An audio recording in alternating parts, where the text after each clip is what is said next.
கடவுள் என்னும் முதலாளி கண்டெடுத்த தொழிலாளி விவசாயி விவசாயி.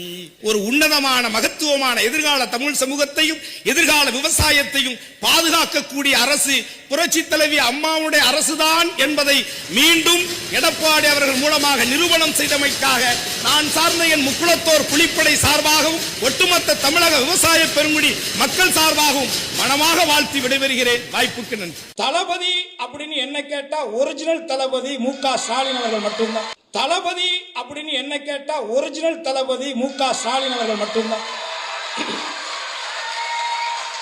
ஒரிஜினல் தளபதி. இன்றைக்கு இந்த தமிழகத்தை ஆட்சி செய்து கொண்டிருக்கக்கூடிய எனது அருமை அண்ணன் தளபதியா அவர்கள் முதற்கொண்டு இன்னும் சொல்றேன், இன்னைக்கு ஒரு நடிகர் இருக்காருல, அந்த நடிகருக்கு பெரிய சம்பளத்தை கொடுத்து அவருடைய சம்பளத்தை உயர்த்தினதே இதே ரெட் ஜெயண்ட் கம்பெனி தான். அதையும் மறந்துடக்கூடாது யாரும்.